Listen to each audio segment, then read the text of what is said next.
जैसे कि हम इन दिनों हम प्रार्थना के बारे में मनन कर रहे हैं और परमेश्वर हमसे बातें कर रहा है, और मैं उम्मीद करता हूँ, आशा करता हूँ कि परमेश्वर जो है हम सबके जीवन में कार्य कर रहा है। आमीन, हालेलुया। कि ये प्रार्थना क्या है?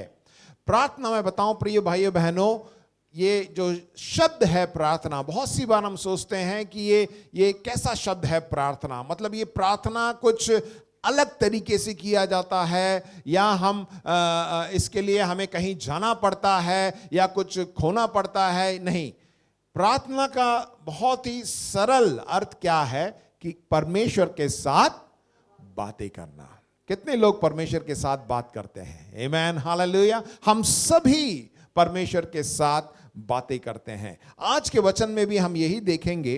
प्रभु यीशु मसीह ने जो है, जब यीशु मसीह इस संसार में थे तो उन्होंने अपने चेलों को जो है प्रार्थना करना सिखाया, और हम सब इस प्रार्थना को अच्छी तरह भली भांति हम जानते हैं, और बहुत सी बार हम उसको उस प्रार्थना का इस्तेमाल भी करते हैं, और ये बहुत ही अच्छी बात है। और आप सबको याद होगा, चाहे तो आप एक साथ मिलकर मेरे साथ इस प्रार्थना को दोहरा सकते हैं। आपके स्क्रीन पे भी जो है वचन दिखाए जाएंगे, मत्ती 6 अध्याय 9 से लेकर 13, और मैं चाहूंगा कि इसको आप याद कर लीजिए। इसका मतलब ये नहीं है कि आपने याद किया तो आप हर वक्त जो है इसी का इस्तेमाल करें। मैं आगे बताऊंगा कि हमें क्या करना चाहिए। मत्ती उसके 6 अध्याय उसके 9 से लेकर 13 तक प्रभु यीशु मसीह ने अपने चेलों को सिखाया कि किस प्रकार प्रार्थना करनी चाहिए। देखिए क्या लिखा हुआ है, हम सबको याद होगा। अगर आप याद है तो आप जोर से मेरे साथ मिलकर आप उसको बोल सकते हैं। आप तैयार हैं?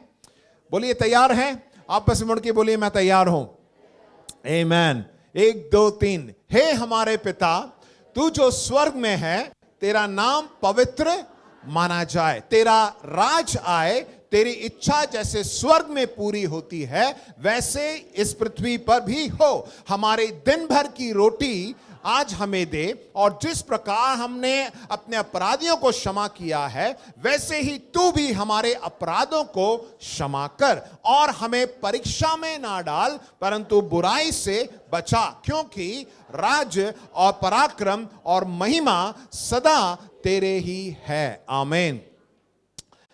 देखिए यहां पर प्रभु यीशु मसीह जो है 9वें वचन में बड़े साफ तरीके से बोलते हैं, अथा तुम इस रीति से प्रार्थना किया करो।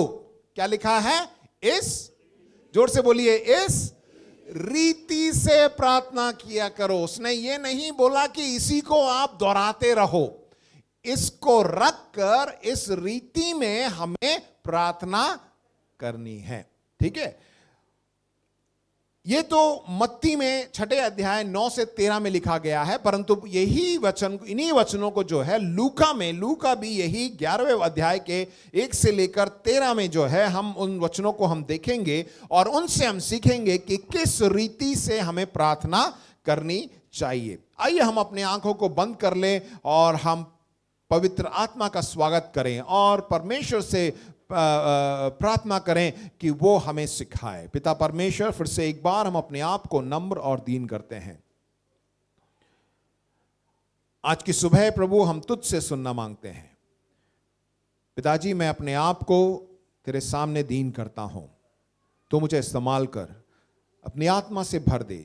जो वचन मेरे मुंह से निकलता है वो तेरी ओर से होने पाए, क्योंकि तेरा ही वचन सामर्थी है, प्रबल और जीवित है। प्रभु, तू अपनी इच्छा मेरे द्वारा प्रकट कर, हर एक से तू बातचीत कर। पवित्र आत्मा, तेरा हम स्वागत करते हैं। आए हुए हर एक भाई बहनों के लिए भी हम तेरा धन्यवाद देते हैं।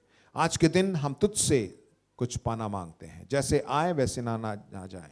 प्रभु, हम तुझसे पाकर जाना चाहते हैं। सारा आदर महिमा अधिकार तुझे देते हैं, यीशु मसीह के नाम से प्रार्थना को मांगते हैं। आमीन, आमीन। लूका उसके 11वें अध्याय में हम देखते हैं, देखिए मैं पढ़ूंगा कुछ वचन। वह किसी जगह प्रार्थना कर रहा था। जब वह प्रार्थना कर चुका तो उसके चेलों में से एक ने उससे कहा, हे प्रभु, जैसा यूहन्ना ने अपने चेलों को प्रार्थना करना सिखाया, वैसे ही हमें भी तू सिखा दे। देखिए यहां पर लिखा हुआ है पहले वचन में, यीशु मसीह किसी जगह प्रार्थना कर रहा था। क्या कर रहा था? यीशु मसीह प्रार्थना कर रहा था। और उसके चेले उसको देख के बोलते, उनमें से एक चेला देख के बोलता है कि यीशु हमें भी प्रार्थना करना सिखा। जैसे यूहन्ना ने अपने चेलों को प्रार्थना करना सिखाया, वैसे ही तू भी हमें प्रार्थना करना सिखा। उसने उनसे कहा, जब तुम प्रार्थना करो तो कहो, हे पिता, तेरा नाम पवित्र माना जाए, तेरा राज आए, हमारी दिन भर की रोटी हर दिन हमें दिया कर, और हमारे पापों को क्षमा कर, क्योंकि हम भी अपने हर एक अपराधी को क्षमा करते हैं, और हमें परीक्षा में ना ला। इस प्रकार जो है वहां पर यीशु मसीह अपने चेलों को बताते हैं। थोड़ी देर आप कल्पना करके देखिए, यदि आप उस वक्त वहां पर होते जब प्रभु यीशु मसीह इस प्रकार अपने चेलों के साथ अपना जीवन बिता रहे थे, और प्रभु यीशु मसीह जाकर लोगों को चंगाई दे रहे थे, लोग जो है छुटकारे को प्राप्त कर रहे थे। उन्होंने देखा प्रभु यीशु मसीह को पानी पर चलते हुए, उन्होंने देखा प्रभु यीशु मसीह ने बहुत से अद्भुत काम उनके सामने किए। यदि हम भी उस समय वहां पर होते तो आपको और मुझको कैसा लगता? बताइए, कुछ तो बताइए ना। सोच के देखिए, अगर हम 2023 में हम क्यों, हमें तो पहली शताब्दी में होना चाहिए था जब प्रभु यीशु मसीह संसार में थे। तो सोच के देखिए, प्रभु यीशु मसीह आ रहा है, लोग उसके पीछे पीछे जा रहे हैं, प्रभु यीशु मसीह जगह जगह रुकता है और प्रचार करता है, अद्भुत काम करता है, खाने के लिए भी देता है कि नहीं? कितना दिया उसने? 2 रोटी 5 मछली, या 5 रोटी 2 मछली। तो उससे कितने लोगों को खिलाया? 5,000 तो पुरुष थे, 15,000 से ज्यादा लोगों को खिलाया। ऐसे अद्भुत काम को अगर हम खुद अपनी आंखों से वहां देखते तो हमें कैसा लगता? आप तो सब कुछ काम वाम सब छोड़ के आप क्या करते? हम सब प्रभु यीशु मसीह के पीछे। क्यों? क्योंकि वचन सुनना है, खाने के लिए भी मिलता है, काम भी नहीं करना है, मजे ही मजे, है कि नहीं? बहुत ही बढ़िया जीवन रहता। और सोच के देखिए, यहां पर जब चेले लोग भी वहां पर थे, एक चीज चेलों ने के मन में बात आई। उस चेले के मन में तो यह बात आई, और भी चेले होंगे, परंतु उसने जिसने जो सवाल पूछा, उसने प्रभु यीशु मसीह से यह नहीं पूछा। मैं यही मानता हूं कि सब चेलों ने भी इस प्रकार नहीं पूछा होगा, यीशु मसीह तू हमें सिखा कैसे हमें प्रचार करना है, यीशु मसीह हमें सिखाना किस प्रकार ऐसे चमत्कार करना है, यीशु मसीह हमें सिखाना कि कैसे पानी पे चलना है, यीशु मसीह हमें सिखाना कैसे दुष्ट आत्मा हमें भगानी है, यीशु मसीह तू हमें सिखा। वो ये सब बहुत सी चीजें प्रभु यीशु मसीह ने की, और उन्होंने ये नहीं पूछा कि प्रभु यीशु मसीह हमको ये सब सिखा। परंतु उनमें से एक चेला क्या कहता है? यीशु मसीह तू हमें प्रार्थना करना सिखा। क्योंकि वचन में क्या लिखा हुआ है कि यीशु मसीह उस जगह पर प्रार्थना करके आया था। वो जान गए कि ये सब तो है, हम देख सकते हैं, परंतु वो चीज क्या है जो ये हमेशा अकेले में जाकर अपने पिता से बातें करता? ये क्या बातें करता? कुछ ना कुछ तो होगा, इसीलिए तो ये सब कुछ कर पा रहा है। प्रिय भाइयों बहनों, हम भी प्रभु यीशु मसीह ने जो किया, वचन में भी लिखा हुआ है, उसने जो किया उससे बढ़कर हम करेंगे, वचन में लिखा है। परंतु हमें सबसे पहले क्या करना है?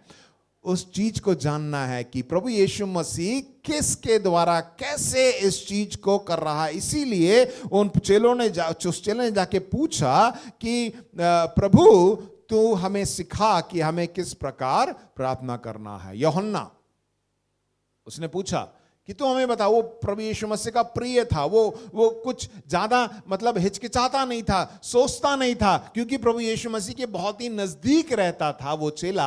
वो प्रभु यीशु मसीह से कुछ भी पूछ सकता, यीशु मसीह तू मुझे बताना तू कैसे प्रार्थना करता है, ये क्या प्रार्थना करता है, तू करता क्या है, और हमें तू सिखा किस प्रकार हमें प्रार्थना करनी है। तब प्रभु यीशु मसीह लूका में एक एक चीज उनको बताता है। मैं आपको बता देता हूं, इस रीति से प्रार्थना करना। प्रभु यीशु मसीह ने बताया इस रीति से प्रार्थना करना। ठीक है, ये जब प्रार्थना हमने पढ़ी अभी थोड़ी देर पहले, वो मुश्किल से 30 सेकंड में हमने पढ़ ली होगी, है कि नहीं? बस क्या आपको क्या लगता है बस 30 सेकंड बातें करना है परमेश्वर से? आप अपने मित्रों से, अपने घर वालों से, आपका कोई मित्र दूर से आ जाता है तो कितने देर तक आप बात करते हैं? बातें क्या गप्पे मारते हैं, है कि नहीं?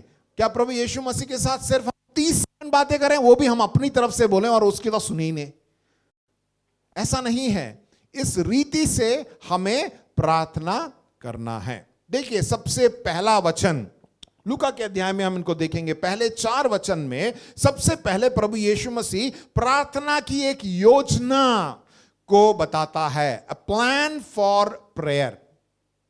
क्या योजना है? सबसे पहले हमें हर चीज जब करते हैं तो हम एक योजना बनाने के बाद उस कार्य को करते हैं। उसी प्रकार यहां पे प्रभु यीशु मसीह भी उस चीज को बता रहे हैं। उन्होंने बताया ये उस प्रार्थना की इस योजना को वहां पर समझाया। देखिए,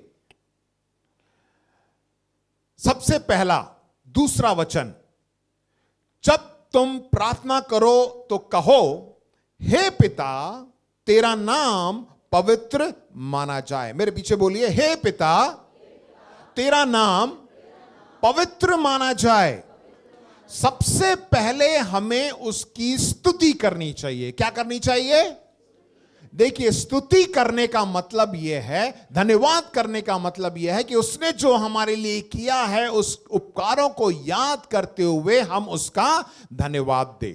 एक चीज इसमें अच्छी तरह देखिएगा, साफ तरीके से इसको बार बार जब आप नए नियम को पढ़ते हैं आप ध्यान से देखिए, जब भी यीशु मसीह प्रार्थना करने गया उसने एक शब्द का इस्तेमाल किया। हर वक्त वो किससे प्रार्थना करता है? वो पिता से। किससे प्रार्थना करता है? पिता से प्रार्थना करता है। वो जानता है कि वो मेरा पिता परमेश्वर है।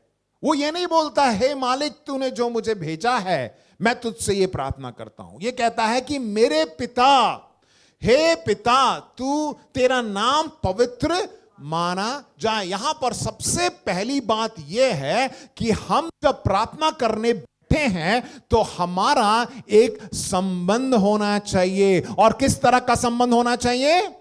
एक पिता का संबंध होना चाहिए। अगर पिता का संबंध नहीं है, देखिए पास्टर साहब मेरे पिताजी हैं तो मेरे को जो चीज चाहिए मैं जाके उनसे पूछता हूं, पिताजी मुझे ये चीज चाहिए, राइट? क्योंकि वो मेरे पिता हैं। साथ में अंकल विलियम बैठे हैं। जो मैं अपने पिताजी से मांगता हूं वो सब बातें मैं अंकल विलियम से नहीं मांगूंगा। मुझे मालूम है क्योंकि हम दोनों का जो रिश्ता है वो रिश्ता अंकल के साथ नहीं है। मैं उनको एक अंकल के रूप में आदर देता हूं, परंतु जो मुझे पिता से मिलेगा वो मेरे अंकल से नहीं मिलेगा, ना ही मेरे चाचा से मिलेगा, या कोई बहुत ही घनिष्ठ मित्र होगा उससे भी नहीं मिलेगा, क्योंकि मैं अपने पिता से ही प्रार्थना करता हूं। आमेन, हालेलुया। प्रभु यीशु मसीह जानते थे कि वो पिता है जिसने उसको इस संसार में भेजा है। तो हमें प्रार्थना, अगर सबसे पहले यदि हम प्रार्थना करना मांगते हैं तो हमें उस परमेश्वर को एक मालिक के रूप में, मतलब अलग रूप में नहीं देखना, परंतु हमें क्या करना है? एक पिता के रूप में उसको स्वीकारना है। और हम सबको मालूम है, आगे वचन में बताऊंगा कि आप यदि अपने मन को फेर कर, वचन में लिखा हुआ है, मन फेर कर अपने पापों का पश्चाताप कर कर प्रभु यीशु मसीह पर विश्वास करेंगे और उसको प्रभु मानेंगे और ये विश्वास करेंगे कि वो मुर्दों में से जी उठा, तो आपका उद्धार होगा और आप क्या बन जाएंगे? उस पिता परमेश्वर के संतान बन जाएंगे। और मैं आशा करता हूं कि हम सब जो हैं यहां पर जो बैठे हैं हम सब ने जो है प्रभु यीशु मसीह को ग्रहण किया है। आमेन, हालेलुया। तो हम सब उस पिता के संतान हैं। आपस में मुड़ के बोलिए, हम उस पिता के संतान हैं, मैं उस पिता का संतान हूं। आमेन। तो सबसे पहले हमें उस संबंध को बनाना है, तब जो है हम उससे प्रार्थना कर सकते हैं। देखिए, स्तुति करना, प्रार्थना में सबसे सर्वप्रथम स्तुति और धन्यवाद करना बहुत ही महत्वपूर्ण है। उससे हम क्या करते हैं, उस पिता को आदर देते हैं। और क्यों? क्योंकि उसी परमेश्वर ने हमें बनाया है, उसने हमें रचा है। उत्पत्ति उसके 2:7 में इस प्रकार लिखा है, तब यहोवा परमेश्वर ने आदम को भूमि की मिट्टी से रचा। हमें क्या है, उसने रचा है। वो कौन है? वो सृष्टि करता है, उसने हमारी सृष्टि की है। हम क्या उस सृष्टिकर्ता को, हम जो सृजे गए हैं, हम जो रचे गए हैं, क्या हमारा ये कर्तव्य नहीं है कि हम उसका आदर करें? आमेन, हालेलुया। अगर वो नहीं बनाता तो हम कुछ भी नहीं थे। क्या मालूम, हमें इंसान बनाया है ना, हमें उस मिट्टी से लेकर उसने अपने हाथों से हमें रचा है। इसलिए हमारा कर्तव्य है कि हम उसका आदर करें। तो प्रिय भाइयों बहनों, जब भी हम प्रार्थना करने जाते हैं, सबसे पहले हमें क्या करनी है? बोलिए, स्तुति। जोर से बोलिए, क्या करनी है? स्तुति करनी है। आमीन। पिता की स्तुति करनी है। दूसरा उद्देश्य क्या है? उस प्रार्थना का क्या उद्देश्य है? दूसरे वचन में भी लिखा है, तेरा राज आए। बोलिए मेरे पीछे, तेरा राज आए। बहुत सी बार जब हम इस संसार में रहते हैं, अपने कामों में इतना उलझ जाते हैं, अपने जीवन में इतना उलझ जाते हैं कि हम भूल जाते हैं कि हमें परमेश्वर ने किस लिए यहां पर भेजा है कि नहीं? बताइए। इतना व्यस्त हो जाते हैं ना कि हम भूल ही जाते हैं कि परमेश्वर ने हमें यहां पे इस संसार में रखा किस लिए है। प्रिय भाइयों बहनों, अगर हमने यीशु मसीह को ग्रहण किया है, यीशु मसीह हमारे जीवन में है, पिता की एक योजना है। क्योंकि वचन में क्या लिखा हुआ है कि उसने जो हमारे लिए योजना जो बना के रखी है, वो हानि की नहीं वरन लाभ की है, सफलता के लिए है, राइट? और उसकी योजना है। बहुत सी बार हम भूल जाते हैं। हमारा ये कर्तव्य है कि हम जो है परमेश्वर के राज्य की बढ़ोतरी के लिए कार्य करें। मैं ये नहीं कह रहा कि आप सामने आके प्रचार करिए, मैं ये नहीं कह रहा कि आप सब कुछ छोड़कर जो है सेवकाई में आ जाइए। आप, परमेश्वर आपसे बातें कर रहा है, आप जहां कहीं भी हैं, क्योंकि आप उसी काम को कर सकते हैं। हमारे भाई, कुछ लोग होटल में हैं, कुछ लोग जो हैं वायुसेना में हैं, कुछ लोग जो हैं फैक्ट्रीज में काम करते हैं। आपको परमेश्वर ने उस जगह पर रखा है, आपके हाथ में वो वरदान दिया है। आप उस काम के द्वारा परमेश्वर की महिमा कर सकते हैं। कैसे कर सकते हैं? जब आप उस काम को विश्वास योग्यता से करेंगे और परमेश्वर की महिमा के लिए करेंगे, तो वही आपकी एक सेवा है। बोलिए हालेलुया। तेरा राज आए। जो भी मैं करता हूं, क्या होना चाहिए? परमेश्वर का राज्य वहां पे आना चाहिए। आमेन, हालेलुया। देखिए, जब भी हम काम करें, कुछ भी करें, हमेशा याद रखिए कि मैं जो कर रहा हूं, परमेश्वर के राज्य के लिए कर रहा हूं। जो मैं बना के दे रहा हूं, उससे लोग आशीष प्राप्त करें। अब कोई भी काम आपको दिया हो, राइट? बहुत से लोग है ना, पूछते हैं कि आप ऐसा कैसे कर लेते हैं। बहुत से लोग, आप दफ्तर में जाते पूछते हैं, अरे भाई आपको कभी टेंशन ही नहीं होती है क्या? आपका बॉस हमेशा आपको टोकता रहता है, आपका मालिक हर में बोलता है यार तूने वो नहीं किया, नहीं किया। पर हम विश्वासी क्या हैं? हमेशा मुस्कुराते रहते हैं, बड़े अच्छे तरीके से उस कार्य को पूरा भी कर देते हैं। लोग आके पूछते हैं ना, यार तुम्हें कोई टेंशन ही नहीं है क्या? इतना बॉस तुम्हारे पीछे पड़ गया। क्यों मालूम है? क्योंकि आप ये समझ के काम करते हैं कि ये काम मैं प्रभु के लिए कर रहा हूं, किसी मनुष्य के लिए नहीं कर रहा, मैं प्रभु के लिए कर रहा हूं। प्रभु ने मुझे सामर्थ्य दी है। जब आप ऐसा सोचकर करते हैं ईमानदारी से, तो परमेश्वर आपकी मदद करता है, उस काम में सफलता देता है और आपको जो है ऊंचा भी उठाता है, आपका पद ऊंचा उठाता है। आमीन, हालेलुया। क्या आप खुश हैं? जोर से ताली बजाइए। आमीन। बहुत सी बार देखिए, कुछ बात को प्राप्त करने के लिए आपका जो हृदय है खुला होना चाहिए। आमीन, हालेलुया। आप सोच के देखिए, बहुत सी जगह परमेश्वर आपको उठाता है। कभी कभार हम भूल जाते हैं, अरे हाँ हो गया। हमें ऐसा लगता है कि मैंने अपने बुद्धि से, अपने शक्ति से जो है मैंने इसको कर दिया। नहीं, वहां पे परमेश्वर ने किया। इसी चीज को याद करते हुए सबसे पहले हम उसकी स्तुति करते हैं। दूसरा क्या उद्देश्य है, जो कार्य मैं कर रहा हूं उसके द्वारा परमेश्वर का राज आए। इसीलिए जब हम प्रार्थना करते हैं तो हम यह प्रार्थना करें कि प्रभु तेरा राज आए। सबसे पहले मेरे जीवन में, मेरे परिवार में, मेरे घर में, मेरे कार्यस्थल में, राइट, इस चीज को प्रार्थना करना है। इस चीज को अलावा और कुछ नहीं है। ठीक है, तो उद्देश्य क्या है, परमेश्वर का राज्य आनी चाहिए। उसके बाद तीसरी बात, तीसरे वचन में इस प्रकार लिखा हुआ है, हमारी दिन भर की रोटी हर दिन हमें दिया कर। आमीन। इसकी भी जरूरत है। हम सब काम किस लिए करते हैं? एक बहुत पुराना ऐड आता था, काम किस लिए करते हैं? पेट के लिए। देखा आप लोगों ने? बहुत से, मैंने बहुत पहले एक एडवर्टाइजमेंट आता था, हर कोई काम, अगर सोच के देखिए पेट ही ना हो, सोच के देखा आपने, विचार करके देखा, ये पेट नहीं होगा तो हम में से कोई भी काम नहीं करेगा, कोई सुबह उठेगा ही नहीं। क्योंकि हर कुछ भी आप करते हैं किसके लिए करते हैं? पेट के लिए तो करते हैं। पेट की वजह से ही तो पूरी दुनिया चल रही है। पेट नहीं होता तो कोई काम भी नहीं करता, पैसों की भी जरूरत नहीं थी, भूख ही नहीं लगती तो क्या क्या क्या खाएंगे, क्या पिएंगे, क्या लेंगे? कुछ नहीं, बस सोते ही रहे, सोते रहो। हम हर चीज जो है पेट के लिए ही करते हैं। तो यहां पर देखिए, प्रार्थना करते वक्त भी हमें परमेश्वर से मांगना है। प्रभु यीशु मसीह ने यह बात सिखाई। हम ये मत सोचे कि मेरे पास सब कुछ है और मैं एकदम तृप्त हूं, मेरे पास, मेरे खाते में जो है लाखों करोड़ों अरबों पैसे हैं, मुझे कोई चिंता नहीं है। परंतु प्रभु यीशु मसीह ने अपने चेलों को या हमें भी सिखाया है कि हमें प्रार्थना करनी है, हमारी दिन भर की रोटी हर दिन हमें दिया कर। जब 2 साल लॉकडाउन हो गया था तो ये प्रार्थना बड़ी जोरों से चल रही थी, प्रभु हमें दिन भर की रोटी दे दे, क्योंकि मेरी परचूनी की दुकान बंद है। दुकान में तो है पर दुकान बंद है, क्या करें, राइट? तो हमने प्रार्थना किया। परंतु यहां पे क्या लिखा है, हर दिन जो है, देखिए प्रभु चाहता है कि हमारी जरूरतों को वो पूरा करे। हाँ, और वो हमारी जरूरतों को भी वो जानता है। परंतु हमें क्या करना है? मांगना है। कितने लोग कहते हैं कि हाँ मांगना है?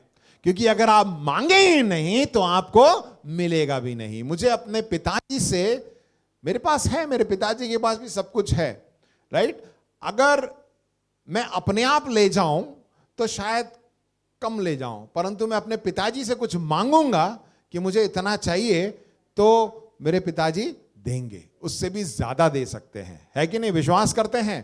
तो जब संसारिक पिता ऐसे हैं तो स्वर्गीय पिता से भी हमें मांगना चाहिए। क्या मांगना है हमें? आपकी जो जरूरत है वो है आपकी शारीरिक जरूरत। शारीरिक जरूरत में सिर्फ खाना ही नहीं, आप अच्छे स्वास्थ्य के लिए आप बात मांग सकते हैं। बहुत सी ऐसी बातें हैं, हमें परमेश्वर के सम्मुख लेके आना है। क्योंकि वचन में, नए वचन में लिखा है, और मैं तुमसे कहता हूं कि तुम मांगो। हमें मांगना है। बोलिए मांगो, बोलिए पिता से मांगो।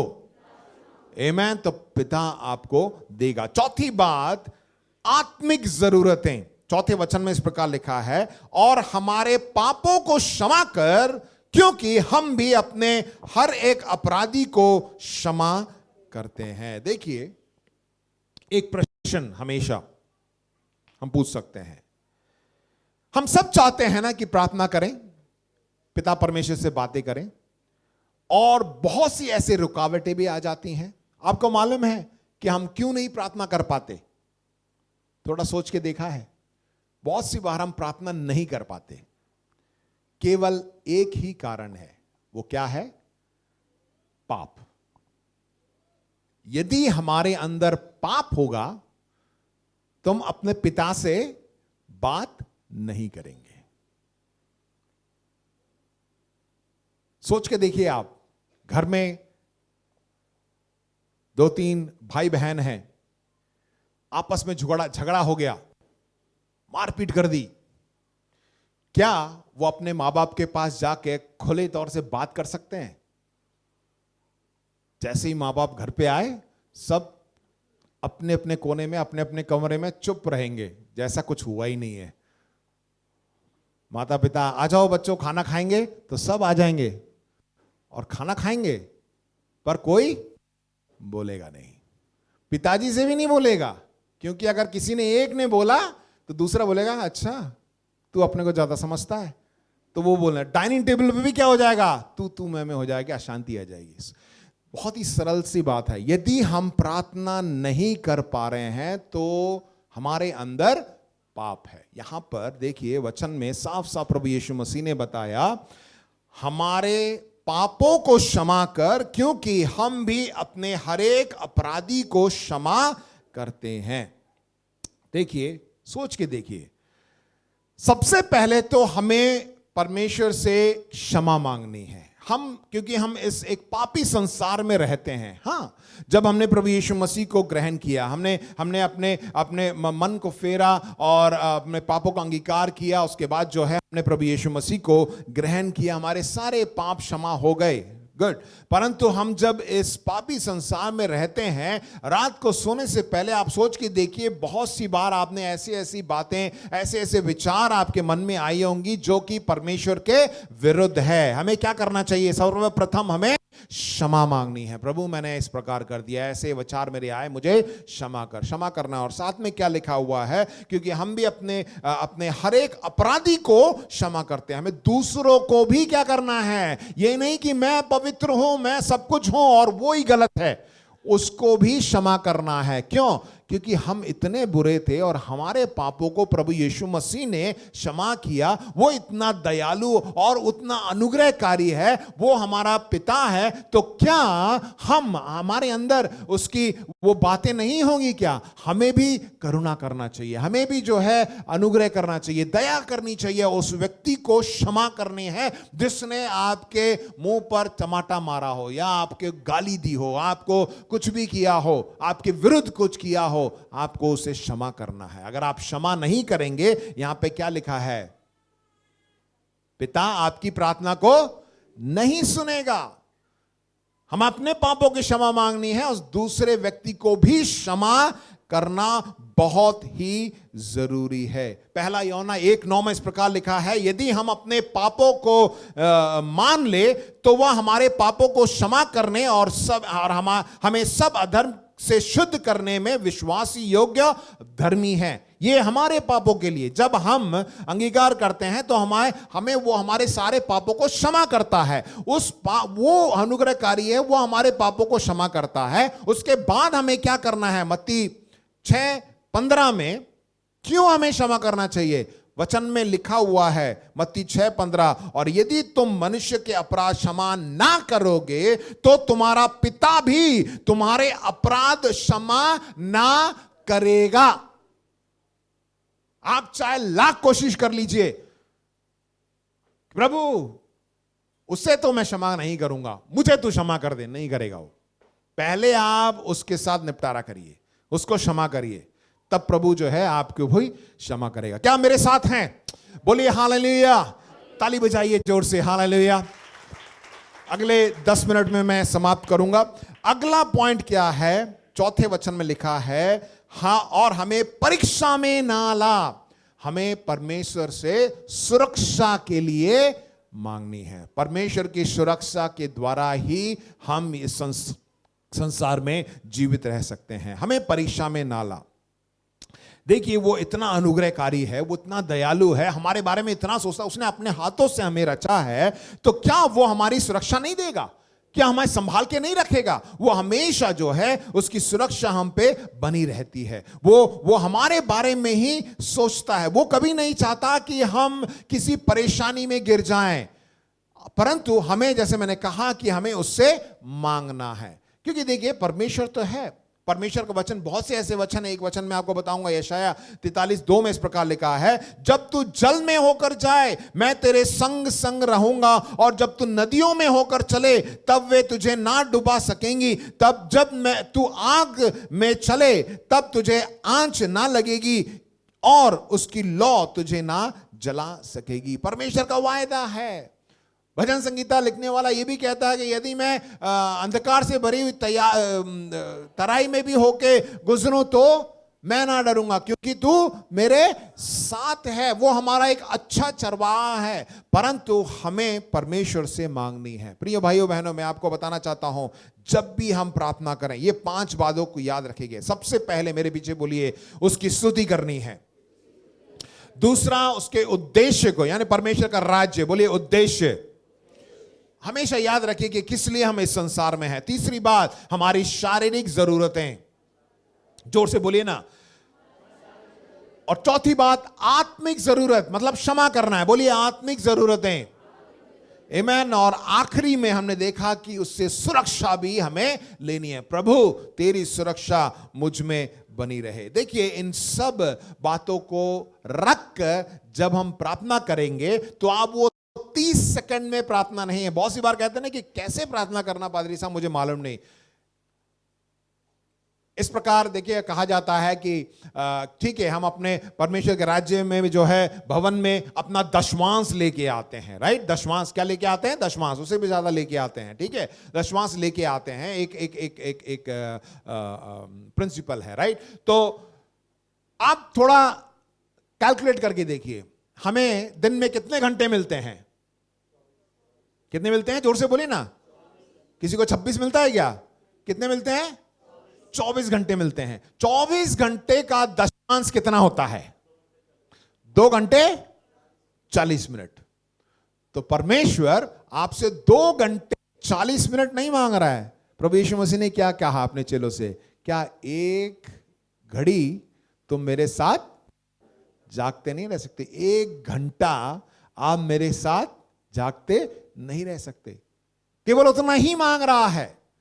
तो बहुत सी बार सोचते हैं 1 घंटा में प्रार्थना करनी क्या है। आज मैंने 5 बातें बता दी, उन 5 बातों को आप याद कर लीजिए। अगर आप शुरुआत में आप लिखना चाहते हैं तो आप लिख लीजिए कि क्या क्या प्रार्थना करनी है। आप 4-5 बार जो लिखा है उसको देखकर याद करते हुए उसके बाद प्रार्थना करेंगे, उसके बाद वो याद हो जाएगा। मैं भी इसी प्रकार प्रार्थना करता हूं। पारिवारिक रूप में जो है, मैं और मेरी पत्नी जब हम प्रार्थना करते हैं तो हम आप सभी के लिए प्रार्थना करते हैं, अपने अपने शाखा कलीसियाओं के लिए प्रार्थना करते हैं, बहुत सी बातों के लिए, हम अपने रिश्तेदारों के लिए भी प्रार्थना करते हैं। हमें अभी याद हो गया है। और हम जब हम प्रार्थना करते हैं तो 1 घंटा जो है ऐसे ही निकल जाता है। इसी प्रकार जो है हमें प्रार्थना करनी चाहिए। प्रभु यीशु मसीह ने भी जो है उस वचन उसके बाद 5वें वचन से वहां पर प्रार्थना के संबंध में यीशु जो है एक शिक्षा देता है। और मैं बड़ी जल्दी से मैं आपको बता देता हूं। वहां पे क्या हम देखते हैं, प्रभु यीशु मसीह बोलते हैं कि 2 मित्र थे और रात के समय एक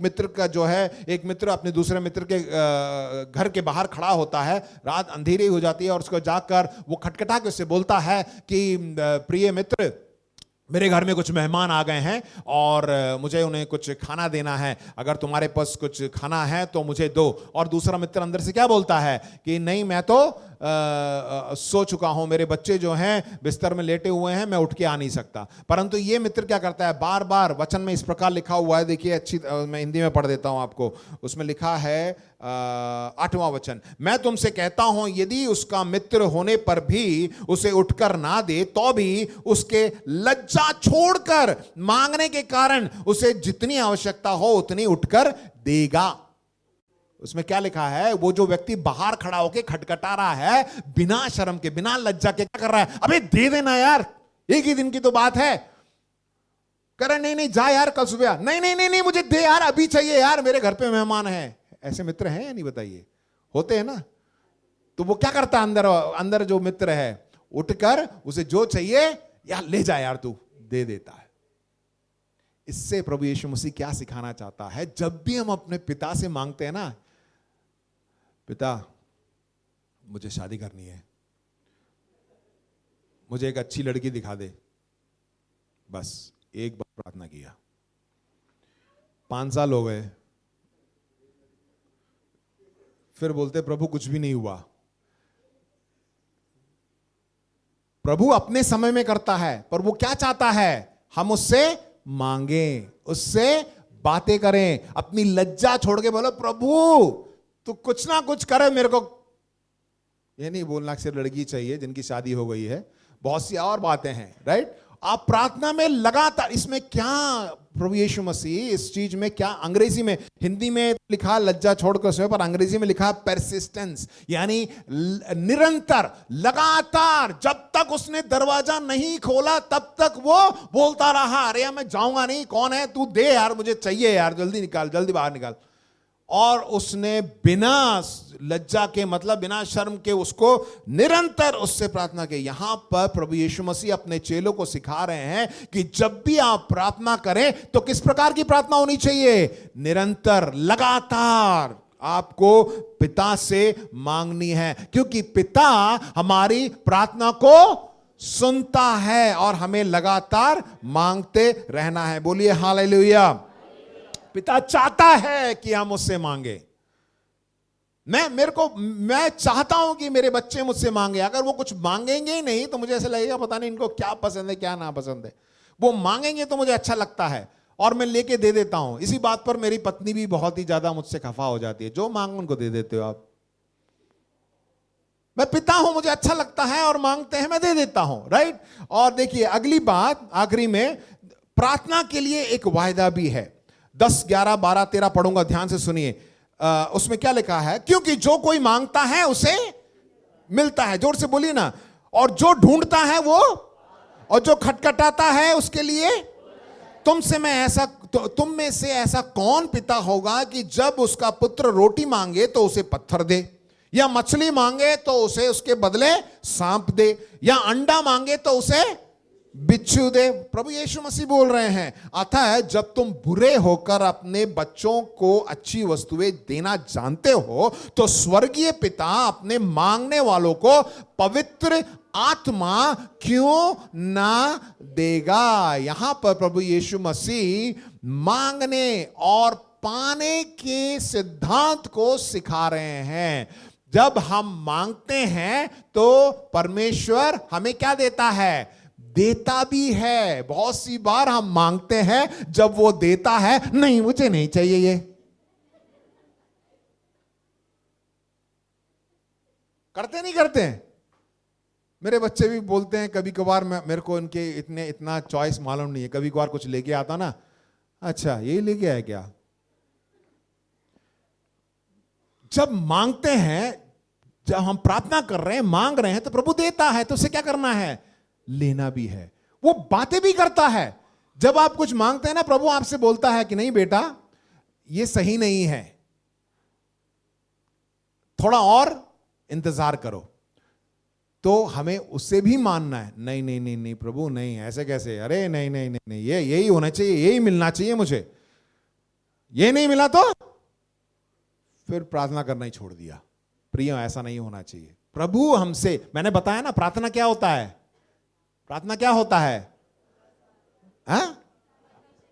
पिता से बातचीत करना। वो एक तरफ ही नहीं होगा, दोनों तरफ से वो भी बोलेगा। जब वो बोलेगा तो हमें सुनना भी पड़ेगा।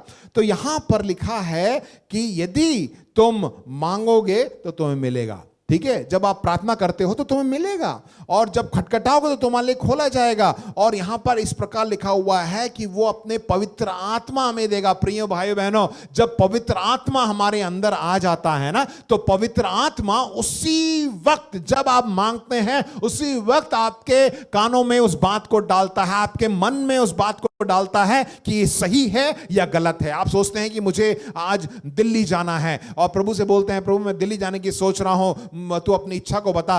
तुरंत पवित्र आत्मा आपको समझाएगा कि आज नहीं तू कल जा।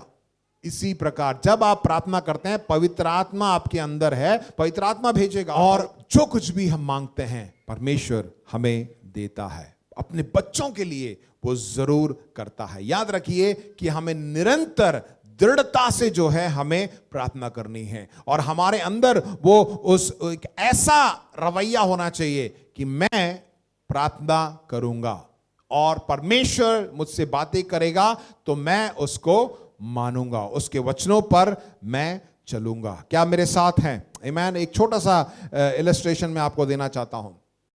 देखिए, अगर आप प्रार्थना करें और आपको ऐसा लगता है कि परमेश्वर जो है सुनता ही नहीं है, मैं बहुत सालों से प्रार्थना कर रहा हूं, मेरे प्रभु मुझसे मेरी सुनता नहीं है, और तो अगर आप ऐसा मानते हैं तो आपको कलीसिया आना भी बेकार है।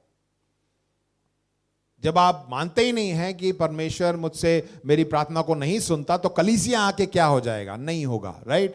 तो हमें विश्वास करना चाहिए। एक छोटी सी बच्ची थी और अपनी सुबह सुबह अपनी माँ से एक दिन सुबह उठ के अपनी माँ से बोलती है कि मम्मी, मेरे को ऐसा लगता है कि जो स्वर्ग में जो स्वर्गदूत है ना, उनको ऐसा लगा होगा कि ये लड़की जो है मर गई है।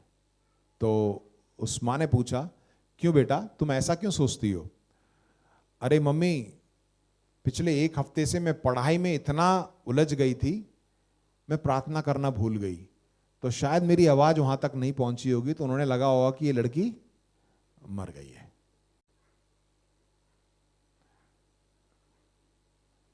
यह हकीकत नहीं है, परंतु कहीं हमारे जीवन के साथ ऐसा ना हो कि हम संसार में हैं, हम बात ही ना करें तो हमें मालूम ही नहीं कि हम जिंदा है या नहीं।